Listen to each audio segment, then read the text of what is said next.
Two plates are at potential minus 10 volt and plus 30 volt. If the separation between the plate is 2 cm, the electric field between them. तो electric field जो होता है वो potential gradient होता है, ठीक है। इलेक्ट्रिक फील्ड अगर हम निकालेंगे तो वो होगा minus of delta we upon delta x, ठीक।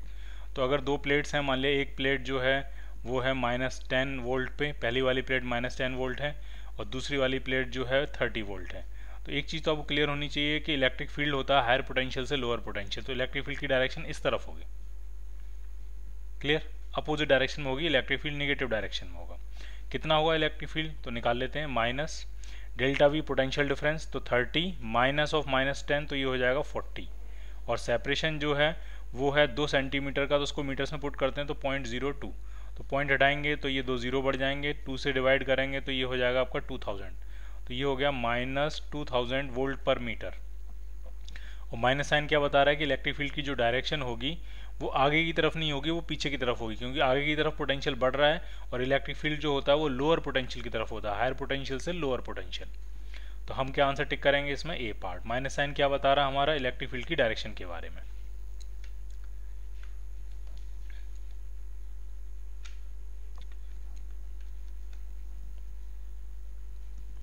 From a point charge there is a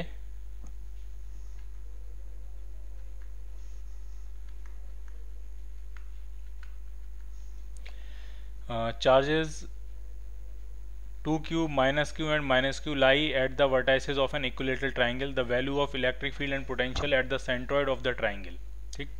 जरा समझना है, एक बना लेते हैं एक इक्विलेटरल ट्राइंगल और उसमें कुछ चार्जेस हैं, उसके कॉर्नर्स पे क्या क्या चार्जेस हैं। तो पहले यहाँ पे है 2q चार्ज और इस कॉर्नर पे है माइनस q और इस कॉर्नर पे है माइनस q, और इसके सेंट्रॉइड पे पूछ रहे हैं इलेक्ट्रिक फील्ड और पोटेंशियल के बारे में। तो सबसे पहले पोटेंशियल डिस्कस करते हैं। पोटेंशियल सेंट्रॉइड पे 0 होगा, क्यों, क्योंकि अगर ये डिस्टेंस r है तो ये डिस्टेंस भी r होगी और ये डिस्टेंस भी r होगी। पोटेंशियल आपकी स्केलर क्वांटिटी होती है, पॉजिटिव चार्ज का पोटेंशियल पॉजिटिव होता है, नेगेटिव चार्ज का पोटेंशियल नेगेटिव होता है। तो अगर आप पोटेंशियल निकालोगे तो प्लस 2q चार्ज का पोटेंशियल आएगा k 2q अपॉन r, फिर इस माइनस q चार्ज का पोटेंशियल आएगा माइनस kq अपॉन r, और फिर इस माइनस q का आएगा माइनस kq अपॉन r। तो नेट जो पोटेंशियल आएगा वो कितना आ जाएगा आपका 0, ठीक है। इलेक्ट्रिक फील्ड क्या सेंट्रॉइड पे 0 होगा, जरा चेक करते हैं। तो इस प्लस चार्ज की वजह से, ढंग से समझना, इस प्लस चार्ज की वजह से इलेक्ट्रिक फील्ड जो होगा इस सेंट्रॉइड पे वो अवे फ्रॉम द चार्ज होगा, तो नीचे की तरफ आ जाएगा, ठीक। तो इस प्लस चार्ज की वजह से जो इलेक्ट्रिक फील्ड होगा वो नीचे की तरफ होगा, ठीक। अब इस माइनस क्यू चार्ज की वजह से जो होगा वो टुवर्ड्स द चार्ज होगा, तो वो इस तरफ होगा, तो माइनस क्यू चार्ज का जो इलेक्ट्रिक फील्ड होगा वो इस डायरेक्शन में होगा।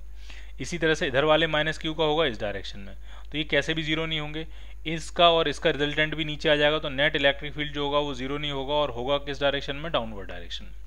तो इलेक्ट्रिक फील्ड 0 नहीं है जबकि पोटेंशियल 0 है। Electric field is not 0 while potential is 0, so your answer is C part.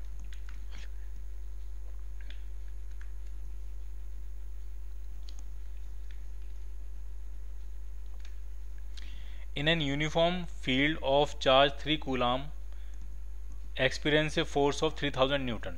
The potential difference between 2 points 1 centimeter apart along the electric field line of force will be, ठीक है। एक uniform electric field है और उसमें 3 coulomb का charge 3000 Newton force feel करता है, तो वहाँ से हम इलेक्ट्रिक फील्ड निकाल लेंगे। सबसे पहले इलेक्ट्रिक फील्ड निकाल लेंगे, तो इलेक्ट्रिक फील्ड जो होता है वो होता है फोर्स पर यूनिट चार्ज। तो कितना फोर्स लग रहा था, तो फोर्स लगता है आपका 3000 न्यूटन और चार्ज कितना था 3 कूलाम, तो इलेक्ट्रिक फील्ड आपका आ गया 1000 न्यूटन पर कूलाम, क्लियर। अब उसमें पोटेंशियल डिफरेंस बताना, 2 पॉइंट्स जिनके बीच का सेपरेशन 1 सेंटीमीटर दिया है, ठीक।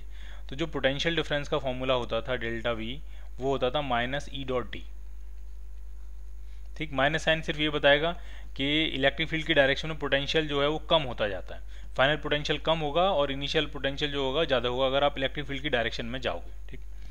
तो माइनस रहने देते हैं। इलेक्ट्रिक फील्ड कितना है, तो वो है 1000 न्यूटन पर कूलाम और डिस्टेंस जो है वो है आपकी 1 सेंटीमीटर यानी 1/100 मीटर, तो ये आपका आ जाएगा -10 वोल्ट। और माइनस साइन ये बता रहा है कि अगर आप इलेक्ट्रिक फील्ड की डायरेक्शन में जाओगे तो पोटेंशियल 10 वोल्ट से कम हो जाएगा। हमें तो सिर्फ डिफरेंस बताना, तो डिफरेंस हम 10 वोल्ट टिक कर सकते हैं इसमें, ए पार्ट।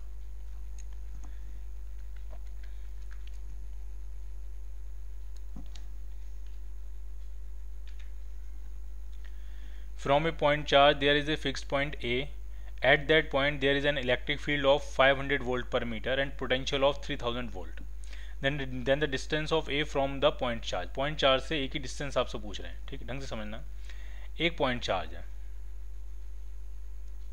मान लिया Q, ठीक, और उससे एक फिक्स्ड पॉइंट है A,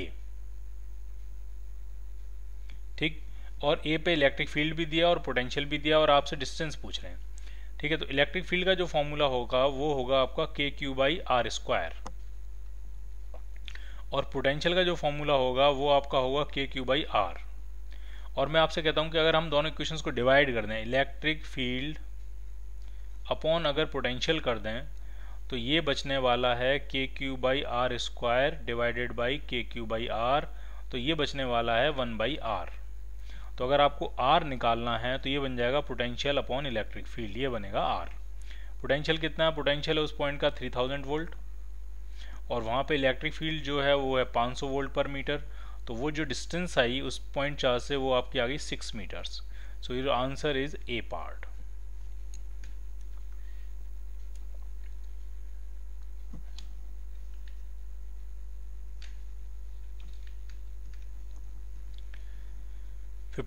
Two point charges are kept at a certain distance from one another. The graph represents the variation of a potential along the straight line connecting the two charges. At what point is the electric field is zero? ठीक है, ढंग से समझना। दो point charge होंगे, एक point charge तो आपका यहाँ होगा Q1 और एक पॉइंट चार्ज आपका यहाँ होगा Q2, और ये जो ग्राफ दिया है ये है पोटेंशियल का ग्राफ है, और इलेक्ट्रिक फील्ड पूछ रहे हैं कहाँ जीरो होगा, ठीक है। तो ढंग से समझना है, इलेक्ट्रिक फील्ड जो होता है वो पोटेंशियल के ग्राफ की स्लोप होती है, उसका नेगेटिव, माइनस dV/dr dV/dx कुछ भी कह सकते हो आप उसको। तो ये है इलेक्ट्रिक फील्ड, ठीक। और आपको बेहतर लिखना है तो वेक्टर लगा के आई कैप लिख सकते हो यहाँ पे, अगर एक्स डायरेक्शन में सब कुछ हो रहा है तो सिंपल सी बात है, जहाँ पे पोटेंशियल के ग्राफ की स्लोप जीरो होगी वहीं इलेक्ट्रिक फील्ड जीरो होगा, और स्लोप जीरो सिर्फ एक ही पॉइंट पर नजर आ रही है, वो पॉइंट है 3। यहाँ पे इस पोटेंशियल के ग्राफ की जो स्लोप है वो जीरो है, तो वहाँ पे ही इलेक्ट्रिक फील्ड क्या होगा? Zero. So your answer is C part.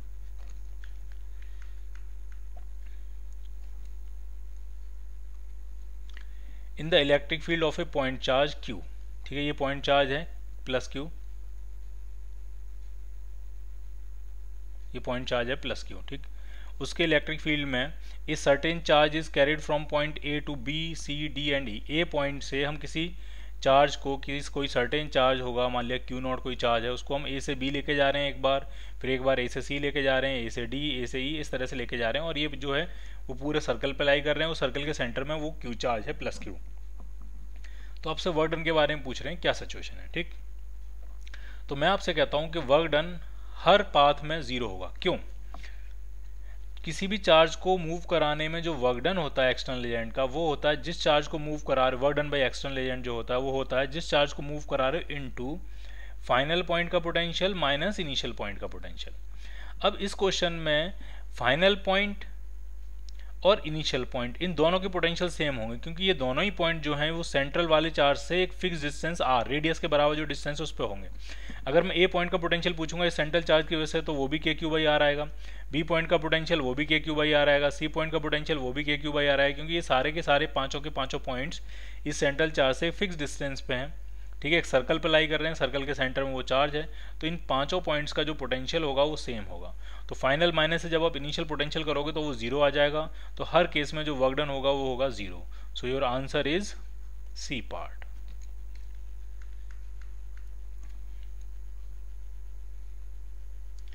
E is the electric field intensity, electric field की स्ट्रेंथ, इलेक्ट्रिक फील्ड की जो वैल्यू है वो E है किसी इलेक्ट्रोस्टैटिक फील्ड में। Then the electrostatic energy density, energy density का एक सीधा सा फॉर्मूला वो आपको याद रखना है। इलेक्ट्रिक फील्ड के फॉर्मेट में जो एनर्जी डेंसिटी होती है वो होती है आपकी हाफ ε0 E²। सिंपल। अगर वैक्यूम में, अगर वैक्यूम नहीं होगा तो ε0 K × E² कर देंगे, ये एनर्जी डेंसिटी है। इलेक्ट्रिक फील्ड की फॉर्मेट में या मैग्नेटिक फील्ड की फॉर्मेट में हर जगह एनर्जी स्टोर होती है, जहाँ भी इलेक्ट्रिक फील्ड होगा वहाँ एनर्जी स्टोर होगी। तो ये है इलेक्ट्रिक फील्ड की फॉर्म में पर यूनिट वॉल्यूम कितनी एनर्जी स्टोर है, energy density, energy per unit volume. तो इलेक्ट्रिक फील्ड की फॉर्म में होती है हाफ ε0 E², और मैग्नेटिक फील्ड की फॉर्म में जो एनर्जी डेंसिटी होती है वो आपकी होती है हाफ B² / μ0, ठीक, तो ये एनर्जी डेंसिटी है in the form of electric field और ये एनर्जी डेंसिटी है in the form of magnetic field. तो ये पूछ रहे हैं किसके प्रोपोर्शनल होगी, तो वो ई स्क्वायर के प्रोपोर्शनल है, so your answer is B part. A particle A has a charge plus q and particle B has a charge 4q with each of them having a mass m, दोनों का mass small m है। एक पे charge plus q, एक पे charge plus 4q है। When allowed to fall from rest through the same electric potential, same electric potential differences को हम गिनने दे रहे हैं, तो उनकी स्पीड के बारे में पूछ रहे हैं। ठीक, जरा समझिए, ठीक, ढंग से समझना आपको। ठीक, अगर कोई Q0 चार्ज है, वो डेल्टा V के पोटेंशियल से गिर रहा है या डेल्टा V के पोटेंशियल डिफरेंस से एसलेट कराया जा रहा है, तो जो काइनेटिक एनर्जी होती है, जो गेन करेगा काइनेटिक एनर्जी, वो Q0 इंटू डेल्टा V होगी। ये समझ में आया आपको? अगर कोई चार्ज है Q0, उसको डेल्टा V पोटेंशियल से हम एसलेट कर रहे हैं, डेल्टा V पोटेंशियल डिफरेंस से एसलेट कर रहे हैं या डेल्टा V पोटेंशियल डिफरेंस से फॉल करा रहे हैं, गिरा रहे हैं, तो जो गेन इन काइनेटिक एनर्जी होगा वो होगा Q0 इंटू डेल्टा V। तो पहले वाले केस की अगर यही इक्वेशन बनाएंगे तो लिखेंगे half M V A square, velocity V A जो है वो ए पार्टिकल की वेलोसिटी है, इज इक्वल टू उसका चार्ज है प्लस क्यू, और कितने पोटेंशियल डिफरेंस से एसलेट कराया उसको, कितने पोटेंशियल डिफरेंस से गिराया, डेल्टा वी से। अब दूसरे वाले के लिए इक्वेशन बनाएंगे तो लिखेंगे half M v v square, mass तो सेम ही है वी वी स्क्वायर, और चार्ज जो है वो उसका 4q है, और पोटेंशियल डिफरेंस कितना है, डेल्टा वी से उसको एसलेट कराया।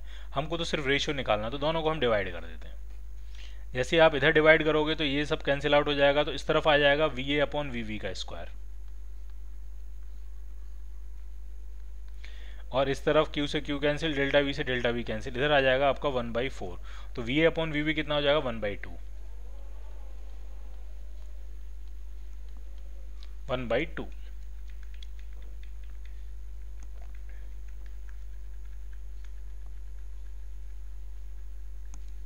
So answer is 1:2. B part. 3 particles each having a charge of 10 microcoulomb are placed at the corners of an equilateral triangle of side 10 cm. The electrostatic potential energy पूछ रहे हैं आपसे। ठीक है, तो बहुत ही आसान है ये।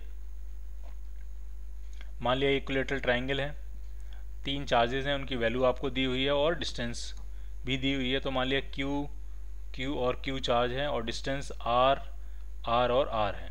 इसमें 3 पेयर बनेंगे। ठीक है, एक पेयर ये होगा, इसकी पोटेंशियल एनर्जी कितनी हो जाएगी, Q1 Q2 अपॉन R, और ऐसे ही 3 पेयर हैं, दूसरा पेयर ये है और तीसरा पेयर ये है। तो टोटल जो पोटेंशियल एनर्जी होगी वो हो जाएगी 3 times Q1 Q upon R। अब सारी वैल्यू आपको डाल देनी है और सॉल्व कर लेना और आपको आंसर मिल जाएगा।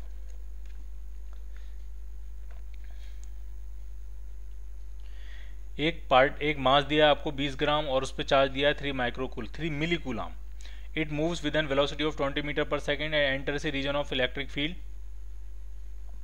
Of strength 80 newton per coulomb in the same direction as the velocity of the mass. The velocity of the mass after 3 second, 3 second के बाद वेलोसिटी क्या होगी। तो बहुत आराम समझना है, जब आप Q इंटू ई करोगे, Q भी पता है E भी पता, तो ये आपको फोर्स मिल जाएगा, और फोर्स अपॉन मास करोगे तो ये एक्सेलरेशन। तो सबसे पहला काम है आपको क्या फाइंड कर लेना है, एक्सेलरेशन। और एक्सेलरेशन की वही डायरेक्शन है जो कि इनिशियल वेलोसिटी की डायरेक्शन है। तो फाइनल वेलोसिटी निकालने के लिए बहुत ही simple formula v is equal to u plus A t. 3 second के बाद आपको वेलोसिटी निकालनी है, सारी वैल्यू डाल दो, आपको आंसर मिल जाएगा। ठीक, यूनिट्स थोड़ा सही कर लेना है। जैसे चार्ज मिली कूलम में है तो उसको 3 इंटू 10⁻³ लिख लेना है। इलेक्ट्रिक फील्ड की यूनिट सही है 80, और मास जो है 20 ग्राम है, ग्राम का मतलब 10⁻³ तो इससे ये कैंसिल आउट हो जाएगा। 20 से कैंसिल करेंगे ये 4 टाइम्स, तो एक्सेलरेशन आपका आ गया 12 मीटर पर सेकेंड स्क्वायर। अब फाइनल वेलोसिटी अगर आपको निकालनी है v is equal to u plus A T, U था आपका 20 मीटर पर सेकेंड, एक्सेलरेशन आपका 12 है और 3 सेकेंड के बाद आपको निकालनी है, तो ये 36 हो जाएगा, ये 20 है, तो आपकी वेलोसिटी आ गई 56 मीटर पर second. So your answer is B part. Clear?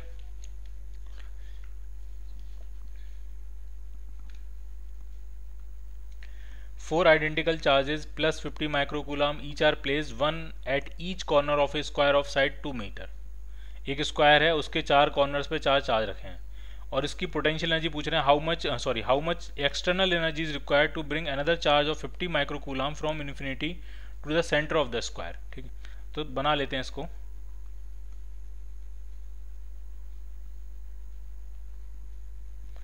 चार कॉर्नर्स पे चार चार्ज हैं, Q, Q, Q और Q, और आपको साइड इसकी दी हुई है 2 मीटर A मान लेता हूँ मैं, और एक चार्ज को हम इन्फानाइट से लेके आ रहे हैं इसके सेंटर तक। ठीक, कहाँ से लेके आ रहे हैं इसको हम, एक चार्ज को हम, एक और Q चार्ज ही है, वो भी 50 माइक्रोकूलम है, उसकी वैल्यू भी Q ही है, उसको हम इन्फिनिटी से लेके आ रहे हैं कहाँ तक, उसके सेंट्रल पॉइंट तक, और पूछ रहे हैं work done by external agent कितना होगा। तो किसी भी चार्ज को मूव कराने में जो work done by external agent होता है वो होता है जिस चार्ज को आप मूव करा रहे हो इनटू फाइनल पॉइंट का पोटेंशियल जो कि हमारा सेंटर है, माइनस इनिशियल पॉइंट का पोटेंशियल जो कि इन्फिनिटी है। इन्फिनिटी का पोटेंशियल हम जीरो मानते हैं, तो ये तो हो गया जीरो। तो ये आपका आया Q इंटू सेंटर का पोटेंशियल। अब सेंटर का पोटेंशियल कितना होगा, तो अगर ये साइड A है तो ये जो डिस्टेंस होगी ये A बाई रूट 2 होगी। तो एक चार्ज का पोटेंशियल होगा KQ upon A by root 2, और चार्ज हैं आपके पास 4, तो टोटल सेंटर का पोटेंशियल हो जाएगा into 4।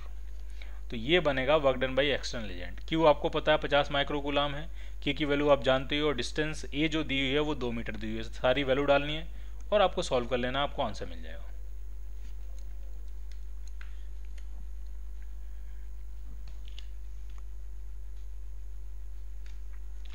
Two equal charges Q are placed at a distance 2a and a third charge of minus 2Q placed at the midpoint। ठीक, इस तरह की सिचुएशन है। दो इक्वल चार्जेस हैं, एक चार्ज है Q और दूसरा चार्ज भी है Q, और उसके सेंटर पे एक चार्ज रखा है माइनस 2Q, और ये डिस्टेंस भी A है, ये डिस्टेंस भी A है। अब इसकी पोटेंशियल एनर्जी पूछ रहे हैं कितनी होगी। तो इसमें भी तीन पेयर हैं, ढंग से समझना, तीन पेयर हैं। एक पेयर तो ये हो गया, एक पेयर माइनस 2Q और Q ये हो गया, और एक पेयर ये वाला Q और ये वाला Q हो गया। ठीक है, तीन पेयर हैं, तीनों की पोटेंशियल एनर्जी लिखते हैं। तो पहले वाले की हो जाएगी K, एक चार्ज है Q, एक चार्ज है माइनस 2Q और सेपरेशन है A। दूसरा भी सेम ही पेयर है, तो उसकी भी पोटेंशियल एनर्जी इसी के बराबर होगी, तो इंटू 2 कर देता हूँ मैं। और तीसरे पेयर की पोटेंशियल एनर्जी होगी K, एक चार्ज भी Q है, दूसरा चार्ज भी Q है, और उनके बीच का सेपरेशन है 2A। ठीक है, तो ऊपर वाला जो अब टोटल सॉल्व कर लेते हैं कितना आ जाएगा, तो ऊपर तो आ रहा है -4KQ² अपॉन A, और ये आ रहा है +KQ² अपॉन 2A। तो ये -4 है, ये हाफ है, तो आपका बचा -7/2। K की वैल्यू डाल देते हैं 1/4πε0 इंटू Q²/A। तो ये कितना आ गया आपका, ये आ गया -7Q² upon 8πε0A। So your answer is C part.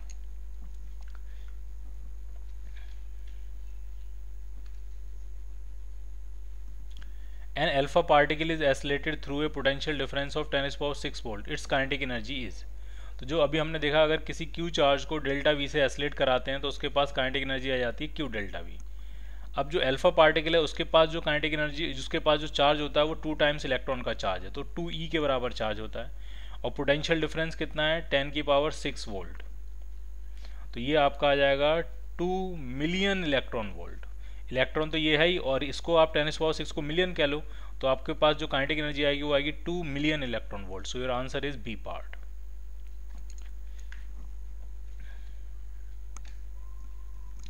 A charge of 5 coulomb is given a displacement of 0.5 meter.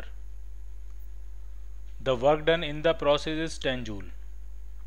कितना डिस्प्लेसमेंट दिया 0.5 मीटर, कितना वर्क डन हुआ 10 जूल। तो पोटेंशियल डिफरेंस पूछ रहे हैं। ठीक, तो किसी भी चार्ज को मूव कराने में जो वर्क डन होता है, work done by external agent, वो होता है जिस चार्ज को मूव करा रहे हो इनटू फाइनल पॉइंट का पोटेंशियल माइनस इनिशियल पॉइंट का potential, V final minus V initial. तो कितना वर्क करना पड़ गया 10 जूल। ठीक, और चार्ज कितना था 5 कूलम, और इसमें डिस्टेंस का कोई लेना देना ही नहीं, तो फाइनल पॉइंट का पोटेंशियल माइनस इनिशियल पॉइंट का पोटेंशियल, ये जो पोटेंशियल डिफरेंस है ये कितना आएगा, तो ये आपका 2 वोल्ट आ जाएगा। जब 5 से कैंसिल करोगे तो ये 2 जूल पर कूलम मतलब वोल्ट, तो ये आपका आंसर है 2 वोल्ट। डिस्टेंस इसमें यूजलेस थी, अगर इलेक्ट्रिक फील्ड पूछा होता तो डिस्टेंस हमारे काम आ जाती। How much kinetic energy will be gained by an alpha particle in going from a point of 70 volt to another point of 50 volt.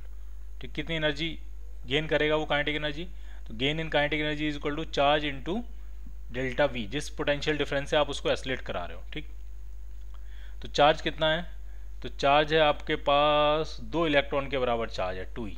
और कितने पोटेंशियल डिफरेंस से एस्लेट कराया, तो 70 से 50 यानी 20 वोल्ट से वो फॉल हुआ है, 20 वोल्ट से वो एस्लेट करा है, 20 वोल्ट से वो गिरा है, तो इंटू 20 वोल्ट, तो ये आपका आया 40 इलेक्ट्रॉन वोल्ट। 40 इलेक्ट्रॉन वोल्ट जो है वो काइनेटिक एनर्जी गेन कर लेगा, ये पार्ट।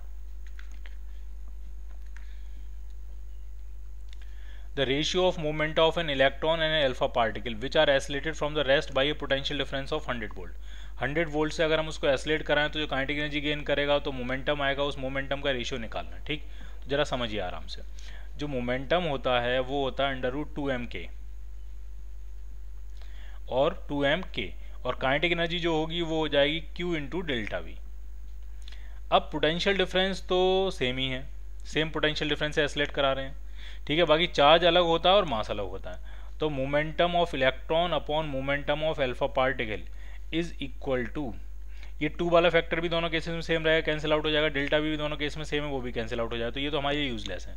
तो ऊपर आया mass of electron into charge of electron होता है ई के बराबर, और नीचे आएगा मास ऑफ अल्फा पार्टिकल और चार्ज ऑफ अल्फा पार्टिकल होगा 2e के बराबर। तो ई से ई कैंसिल आउट हो जाएगा, तो आपका आंसर बना me/2m अल्फा अंडर रूट के अंदर। सो your answer is D part.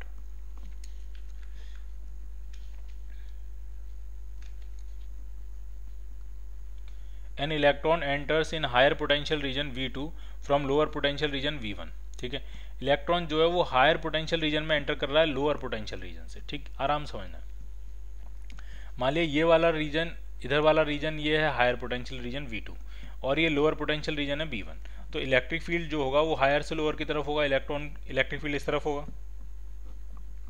V2 higher potential region है, V1 लोअर पोटेंशियल रीजन है, और इलेक्ट्रॉन V1 से V2 में जा रहा है। तो ये आपने यहाँ इलेक्ट्रॉन रखा, इलेक्ट्रॉन पे नेगेटिव चार्ज होता है। अगर इलेक्ट्रॉन पे नेगेटिव चार्ज है तो उस पर जो फोर्स लगेगा वो इलेक्ट्रिक फील्ड के अपोजिट लगेगा, तो इधर फोर्स लगेगा, तो इधर ये एक्सेलरेट करेगा। तो इलेक्ट्रॉन जो होता है वो लोअर पोटेंशियल से हायर पोटेंशियल अपने आप ही एक्सेलरेट करके भागता है, तो उसकी जो वेलोसिटी है वो इंक्रीज करेगी। तो इसका क्या आंसर बनेगा, इट्स वेलोसिटी विल इंक्रीज।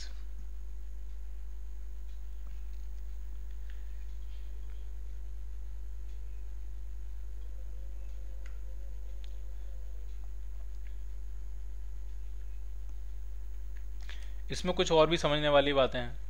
ये आंसर तो ठीक है, अगर वेलोसिटी इंक्रीज करेगी उसकी उस तरफ। एक चीज़ और समझनी है इसमें, will change in the direction but not in magnitude. अब जरूरी नहीं है वो ऐसे ही एंटर कर रहा हो, ठीक है, हो सकता है वो इस तरह से एंटर कर रहा हो, ऐसे, ठीक है, ऐसे भी इलेक्ट्रॉन जो है वो एंटर कर सकता है। इसको ढंग से समझना बहुत ही जरूरी है, ये इसको इलेक्ट्रॉन ऐसे भी एंटर कर सकता है। तो इस वेलोसिटी के 2 कंपोनेंट हो जाएंगे, एक कंपोनेंट तो होगा इलेक्ट्रिक फील्ड के परपेंडिकुलर, एक कंपोनेंट होगा इलेक्ट्रिक फील्ड के अपोजिट डायरेक्शन में या उसके अलोंग। तो वो जो वेलोसिटी इलेक्ट्रिक फील्ड के परपेंडिकुलर डायरेक्शन में होगी वो चेंज नहीं करेगी, और जो वेलोसिटी इलेक्ट्रिक फील्ड के अलोंग होगी या उसके अपोजिट होगी वो चेंज करेगी। तो इसका आंसर ये वाला भी सही है, it's velocity will not change in the direction perpendicular to the field. Clear, ये भी आंसर इसका सही है। जो फील्ड के परपेंडिकुलर डायरेक्शन में जो वेलोसिटी होगी वो चेंज नहीं करेगी, क्योंकि उस डायरेक्शन में कोई फोर्स नहीं होगा, कोई एक्सेलरेशन नहीं होगा, तो उस कंपोनेंट की वेलोसिटी जो है वो कांस्टेंट रहेगी। तो इसका आंसर ये डी पार्ट भी ठीक होगा।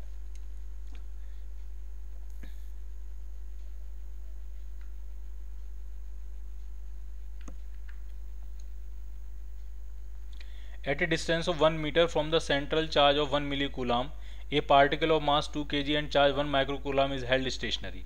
Both the charges are placed on a smooth horizontal surface. If the particle is made free to move, then its speed at a distance 10 meter from the fixed charge. तो बना लेते हैं, बहुत ही simple है। एक फिक्स चार्ज है, ये फिक्स चार्ज है कैपिटल Q, इसकी वैल्यू है बाद में डालेंगे 1 मिलीकूलम, ठीक, और यहाँ से 1 मीटर डिस्टेंस पे मैं R1 कह देता हूँ। एक दूसरा चार्ज रखा है स्मॉल q की वैल्यू 1 माइक्रोकूलम, इसको रोक के रखा और ये स्मूथ सरफेस है, ठीक है, सारी सरफेस कैसी है, स्मूथ, और यहाँ से इसको रेस्ट से रिलीज कर दिया जाता है। तो ये कह रहे हैं जब ये 10 मीटर दूर पहुँच जाएगा तब इसके पास स्पीड कितनी होगी, इसकी जो वेलोसिटी है ये आपसे पूछ रहे हैं, ठीक। तो जैसे जैसे ये दूर जाएगा इसकी पोटेंशियल एनर्जी कम होती जाएगी और काइनेटिक एनर्जी बढ़ती जाएगी। तो इसमें लगेगा कंजर्वेशन ऑफ एनर्जी, ठीक है। तो initial kinetic energy plus initial potential energy, ये इनिशियल टोटल एनर्जी हो जाएगी is equal to final kinetic energy plus final potential energy. ठीक। इनिशियल काइनेटिक एनर्जी कितनी है, 0। इनिशियल पोटेंशियल एनर्जी कितनी होगी, तो वो हो जाएगी K capital Q small Q upon distance है 1 metre equal to final kinetic energy, तो हाफ एम वी स्क्वायर, उसका मास भी दिया है आपको, और फाइनल पोटेंशियल एनर्जी कितनी होगी, तो हो जाएगी K capital Q small Q, और बाद में डिस्टेंस जो है वो कितनी होगी, 10 मीटर। ठीक, तो अब ये इक्वेशंस हैं, सारी वैल्यूज आपको पता है, सारी वैल्यूज डालो, आराम से सॉल्व करो, आपको आंसर मिलेगा। क्लियर।